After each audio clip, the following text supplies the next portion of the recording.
Akalar, ukalar, bugun 15-fevral.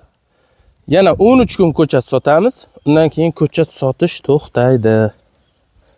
Kimga kerak bo'lsa, bemalol murojaat qilinglar. Voy, mashalloh, tabarakalloh. Aziz obunachilar, buni ko'ringlar. Go'zallikda bu. Qalinligini qarang uni. Yorib chiqishda mana shunaqa katta bo'lib chiqyapti. Bu endi o'ylab ko'ravering, hozir mana shu boshi shunaqa chiqayotgan bo'lsa, tagi mana shundoq bo'lgan. Assalomu alaykum. Kavraklarimiz уже chiqib boshladi. Telegram gruppalarimizda juda ko'p obunachilarimiz bizning kavragimiz nima uchun chiqmayapti degan savol ko'p bo'lyapti. O'shaning uchun bitta tushuntirish ishlarini olib boryapmiz. Bizning kavraklarimiz nima sababdan chiqayotgani, akalar, ukalar, bu ekilganiga 2 yil bo'lgan. Eslaringda bo'lsa, o'tgan yil mana shu qator o'tgan yil ekilgan. Bu yoqdagi ko'chatlarimiz hammasi 2 yil bo'lgan ekilganiga. Hozir ekilgan kavraklarimiz hammasi chiqyapti mana. 70lik pushtaga bitta bu yoqdan, bitta bu yoqdan ekkanmiz, hammasi bexato chiqyapti. Faqatgina akalar, ukalar, sizlardagi Telegram gruppada ko'chat olib ekkanlar nima sababdan kechikib chiqishini tushuntiraman.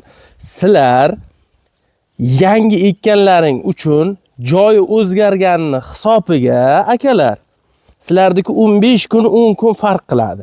Yana ham har bir viloyatda o'zini joyiga, iqlimiga qarab. Ba'zi bir joylarda 1 hafta kechikadi, ba'zi bir joylarda 10 kun, ba'zi bir joylarda 15 kun. Lekin mana bizniki o'tgan yil hisobiga ekilganini evaziga hozir bular chiqyapti. Mana. Yana bitta savol, juda ko'pchilik kavrakni sovuq uradimi deb so'raydi. Deylik, mana shu kavragimiz hozir chiqdi. Bugun 15-fevral sanasi. Qor bo'lib qolsa, muz bo'lib qolsa, shu bargni o'zi o'ladi. O'lgandan keyin boshqatdan barg chiqaradi yana, o'lmaydi.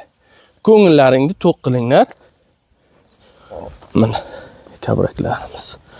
O'ta go'zal, o'ta mana ba'zi birlari mana endi yorib chiqyapti mana. Xuddi mana shunday yorib chiqadi sizlardagi ham. Mana juda zich ekilgan. Xudo xolasa hammasini sizlarga video qilib ko'rsatamiz. 60-70 sm o'sib ketadi bular. Mana bu yerlar go'ng berganmiz. Mana go'ngni ustidan ham yorib chiqyapti. O'shaning uchun vahimaga tushmanglar, kavrak ekkan akalar, ukalar, vahimaga tushmanglar. Sababi sizlardagi 1 hafta 10 kun kechikib chiqaveradi mana.